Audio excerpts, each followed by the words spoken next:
ছাত্র নেতারা বলছেন বিএনপি দ্রুত নির্বাচনের দাবি মিলে যাচ্ছে ভারতের সেনা প্রধানের বক্তব্যের সাথে, নিরপেক্ষ সরকারের দাবি মিলে যাচ্ছে আওয়ামী লীগের কথার টোনের সঙ্গে। ব্যাপারটি কি কাকতালীয় নাকি আসলে অন্য কিছু, ব্যাখ্যা করবেন? ধন্যবাদ আজকের দেশ সাম্প্রতিকে আমাকে আমন্ত্রণ জানানোর জন্য। দেশ টেলিভিশনের দেশ বিদেশের শ্রোতাদেরকে ধন্যবাদ জানাচ্ছি। আসলে যে বিষয় নিয়ে আপনি আলোচনার সূত্রপাত করেছেন, আমি সে প্রসঙ্গে যাওয়ার আগে একটা কথা বলতে চাই। দেশে সাম্প্রতিক সময়ে সর্বত্র একটা অরাজকতা, বিশৃঙ্খলা বিরাজ করছে। গতকালকে দেখলাম যে রাত্রেবেলা 7 কলেজের ছাত্ররা আপনার সেখানে তাদের দাবি দেওয়া নিয়ে একটা ভয়ানক পরিস্থিতি তৈরি হয়েছে, সেটা অব্যাহত আছে এখনো। এপ্রেদায়ী শিক্ষকরা আন্দোলন করছে, তারা আলটিমেটাম দিচ্ছে। রাজনীতিতে একটা অস্থিরতা বিরাজ করছে, ছাত্রদের মধ্যেও একটা সমন্বয়হীনতা বা অস্থিরতা বিরাজ করছে, এবং ছাত্রদের মধ্য থেকে অনেকেই বিভিন্ন সময় বিভিন্ন রকম মন্তব্য করছে, সেটাও জনসাধারণের মধ্যে একটা বিভ্রান্তি, বিভেদ, শঙ্কা তৈরি হচ্ছে।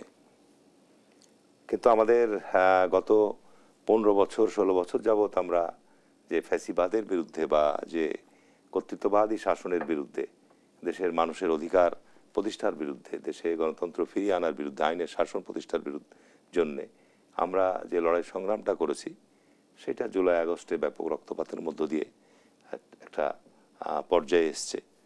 সেই সময় দাবি একটাই ছিল, প্রথমত জুলাই আগস্ট মাসে যে দফা এক দাবি এক, শেখ হাসিনার পদত্যাগ। শেখ হাসিনা জনগণের রক্তপাত ঘটিয়ে ব্যাপক ম্যাসাকার করেও ক্ষমতা থাকতে পারেনি, দেশেও থাকতে পারেনি।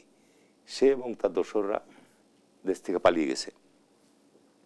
আমাদের এখন প্রয়োজন ছিল আমাদের যে গত 15-16 বছর আমরা যে ঐক্যবদ্ধভাবে আন্দোলনটা করেছি, সেইটার মধ্যে একটা ঐক্য ধরে রাখা, এবং আমাদের সংকটটা কি, এই সংকটটাকে অ্যাড্রেস করে সেটা সমাধানের পথে এগিয়ে যাওয়া।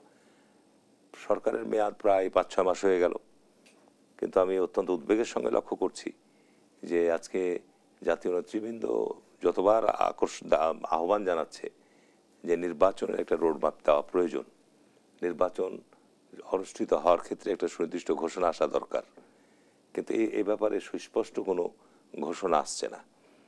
তো স্বাভাবিক কারণে মানুষের মধ্যে সন্দেহ তৈরি হচ্ছে, মানুষের মধ্যে উদ্বেগ তৈরি হচ্ছে, এবং বর্তমান সরকার যদি বিভিন্ন উইন্ডো ওপেন করে এবং সরকারের এই সমস্ত কর্মকাণ্ড নিয়ে যদি রাজনৈতিক দল বা জনসাধারণের মধ্যে বিভিন্ন ধরনের প্রশ্ন তৈরি হয়, তাহলে স্বাভাবিক কারণে কিন্তু সরকার প্রশ্নবিদ্ধ হবে, এবং সরকারের যে গ্রহণযোগ্যতা, সরকারের যে প্রতি মানুষের যে আকাঙ্ক্ষা, সেটি কিন্তু ক্ষতিগ্রস্ত হবে।